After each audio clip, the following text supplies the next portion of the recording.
Ayan. So, good day po sa ating lahat.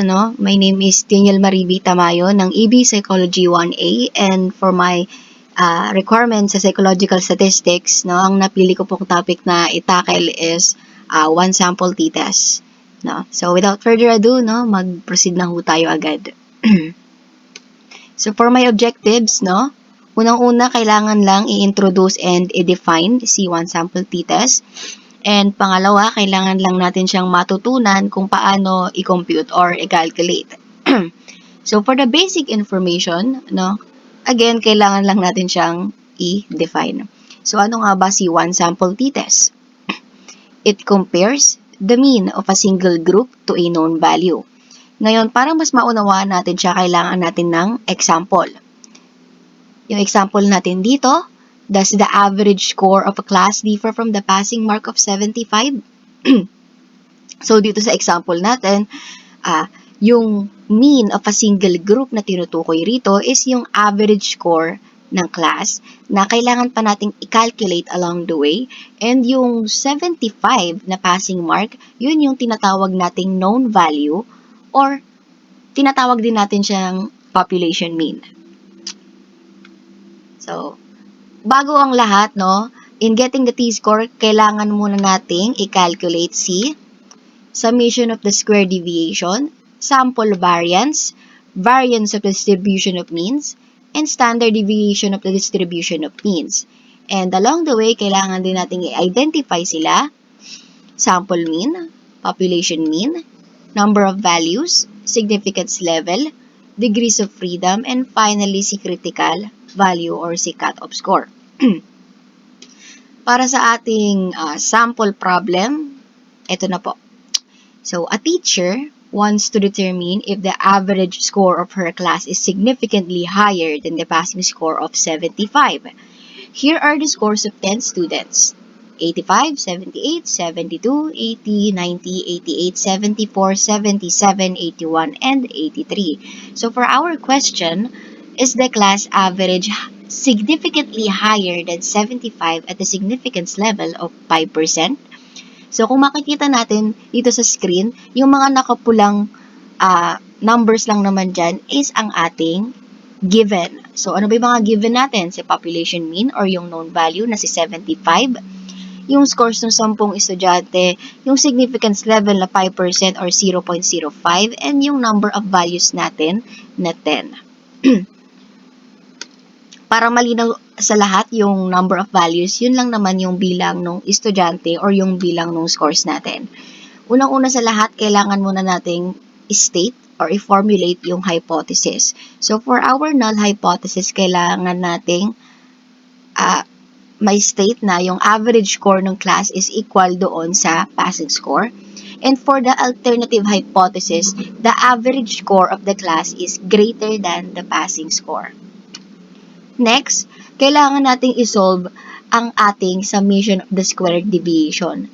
Pero, unang-una sa lahat, kailangan muna nating isolve ang mga nasa table na ito. So, dahil given na si scores, kailangan na lang nating siyang i-plus lahat. Lahat ng 10 scores na yan, kailangan lang i-plus para makuha si mean. Pero, hindi lang yun ganun kadali. So, ayun. Kapag na-plus na natin ng lahat, lalabas ang 808, Pero hindi ibig sabihin nun siya na yung mean kasi kailangan pa natin siyang i-divide sa number of values na 10. So, kapag na-divide na sa 10, ang mean natin ay 80.8. Para makuha naman ng deviation, kailangan lang nating i-minus yung bawat scores sa mean. Kumbaga, ito na ang lalabas. Para mas maunawaan, si 85, minus siya kay 80.8 para maging 4.2. Si 78, minus kay 80.8 para maging negative 2.8. And the rest, ganun na rin yun hanggang sa baba. So, for the square deviation naman, kailangan lang natin siyang i-squared lahat. Lahat ng deviation na yan, si squared lang. So, si 4.2, in-squared siya, kaya nakuha natin si 17.64. Kumbaga, 4.2 times 4.2 is equals to 17.64. Ganon din si negative 2.8. In-squared din siya, kaya naging 7.8. And ganun na rin sa iba. Kapag nakuha na natin lahat ng square deviations ng bawat scores, no? Pag pinag-plus na yan lahat, makukuha na natin si summation of the square deviation na 305.6. So next, kailangan naman nating isolve si sample variance. So, paano yon? Nandito na yung formula natin na summation of the square deviation divided by degrees of freedom.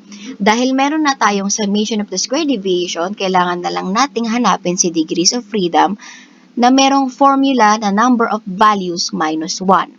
Dahil ang number of values natin ay 10, ima-minus lang sa 1, ang degrees of freedom natin ay 9 na. So, kapag pinag-divide si 305.6 kay 9, ang lalabas na sample variance natin is 33.96. Next, kailangan na nating isolve si variance of the distribution of means. So, ang formula niya is variance divided by number of values. So, yung variance natin, again, is 33.96.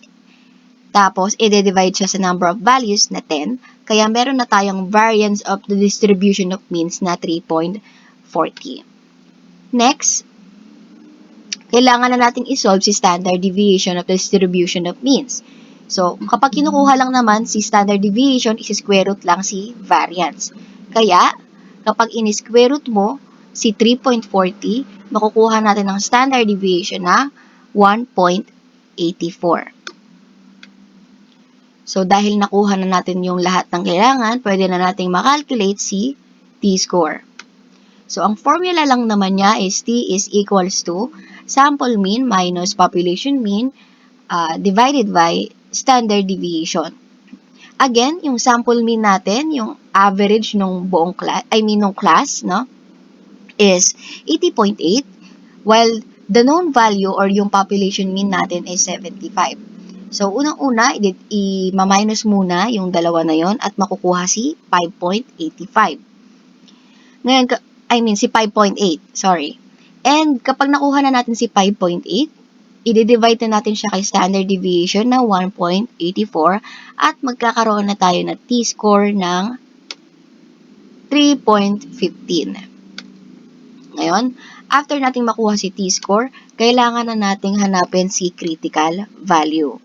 Mahahanap natin siya sa t-table using the degrees of freedom and significance level na na-provide na natin kanina. So, yung degrees of freedom natin, 9, and yung significance level natin is 5% or 0.05.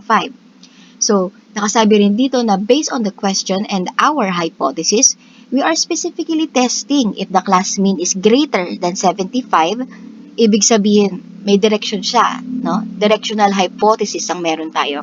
Kaya, it is one-tailed. Pero, kung difference lang naman ang hinahanap, two-tailed, no?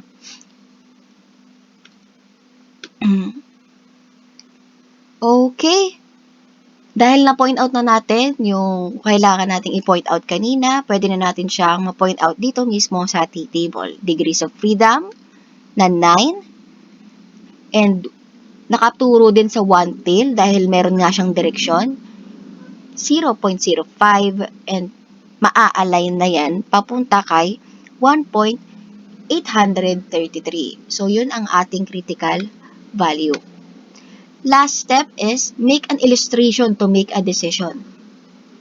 Now that we have both the t-score and the critical value, you can finally make a decision of whether you're going to reject or fail to reject the null hypothesis by making a sketch. So, ano ba yung sketch na yun? Ito lang naman siya. Yan. So, kapag nagawa mo na yan, dahil yung t-score natin at saka critical value natin parehong nasa positive side, nasa right side sila. So, yan. Pinoint out lang natin na si critical value na kay 1.833 and si t-score is nasa 3.15. Ngayon, nakikita natin dyan sa illustration na sakop ni critical value si t-score.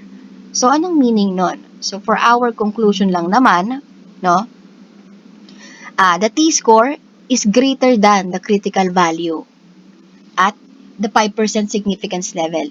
This places the t-score in the rejection region of the null hypothesis.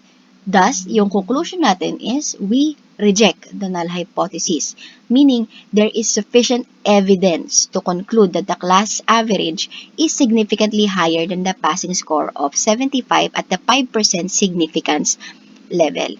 Ngayon, kung iisipin din naman natin siya ng mabuti, no, kung pagbabasihan lang natin yung dalawang numbers, yung dalawang mean, yung 80.8 ay talaga namang mas mataas talaga sa 75, which is yung passing score.